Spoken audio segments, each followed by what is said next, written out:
आज मैं एक बात आप सभी को बताना चाहूँगा कि देख रहे हैं हर घरों में कहीं न कहीं कुछ समस्याएँ हैं, कोई न कोई परेशानी है, हर व्यक्ति किसी न किसी समस्याओं से जूझ रहा है।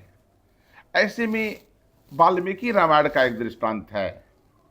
वाल्मीकि रामायण में एक श्लोक है, उस श्लोक को अगर हम पढ़ते हैं, उसे जीवन में लाते हैं, तो आप देखेंगे हनुमान की कृपा उसके घर में हो जाती है। और जिसके घर में हनुमान की कृपा होती है, उस घर में राम की कृपा ऑटोमेटिक हो जाती है। सज्जनों, बात उस समय की है, हनुमान जी लंका में पहुंच जाते हैं और अशोक वाटिका में जहां सीता जी हैं, उस अशोक वृक्ष के नीचे जहां पर सीता जी बैठी हुई हैं, उसी वृक्ष के ऊपर हनुमान जी चढ़ जाते हैं। और जब हनुमान जी ऊपर जाते हैं, उसी समय रावण आता है और तमाम तरह का भय दिखलाता है सीता मैया को। कहता है कि हे सीता, मेरी बात मान लो, मुझे अपना बना लो, नहीं तो 1 महीने के अंदर तुझे मैं इस तुम्हारी सारे जीवन को समाप्त कर दूंगा। गोस्वामी जी लिखते हैं कि रावण कहता है कि मास दिवस से मोहि कहा न माना, अतो मैं मार बिकाढ़ी कृपाना। जब ऐसा कहता है तो सीता जी जान जाती हैं कि मेरे प्रभु पता नहीं अब आ पाएंगे नहीं आ पाएंगे। उन्हें पता भी है कि नहीं पता मैं यहाँ पर हूँ। तो सीता जी शोक में चली जाती हैं और जानती है कि मेरा जीवन 1 महीने का है।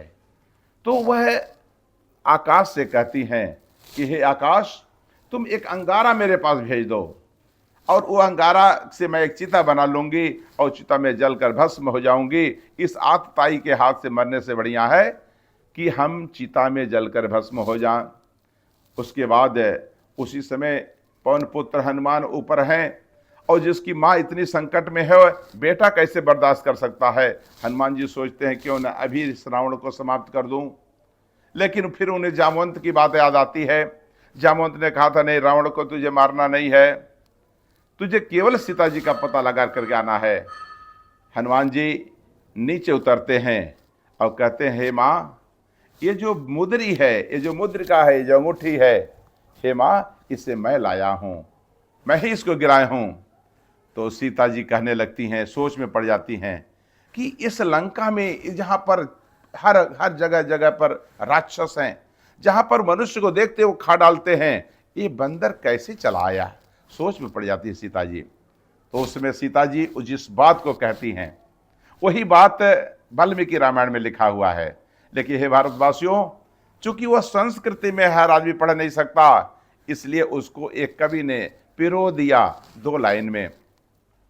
और वो सीता जी हनुमान जी से कहती हैं, जो बातें सीता जी हनुमान जी से कहती हैं, वही बातें हे भारतवासियों, यदि आपके घर में कोई संकट है, कोई समस्या आपके घर में आ गई, तो आप उसी 2 लाइन को आप बड़बड़ा दीजिए, उसको गुनगुना दीजिए। आप देखेंगे कि आपका संकट दूर हो जाएगा।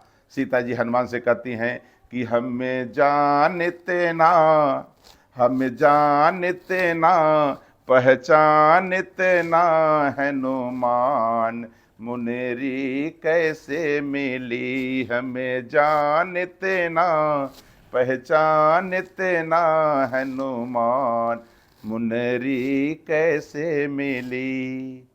इस बात को जब आप बड़बड़ाएंगे, गुनगुनाएंगे, तो आप देखेंगे सीता जी इसी के बाद प्रभु की कृपा से हनुमान जी को 8 सिद्धि और 9 निधि दे दी। अगर आप भी चाहते हैं कि सीता जी का कृपा आपके ऊपर हो, बजरंग बली की कृपा आपके ऊपर हो, तो आप इस दृष्टांत को जरूर अपने दिमाग में रखिएगा और इस लाइन को जरूर पढ़िएगा। इससे आपके घर में सुख शांति आएगी। जय श्री राम।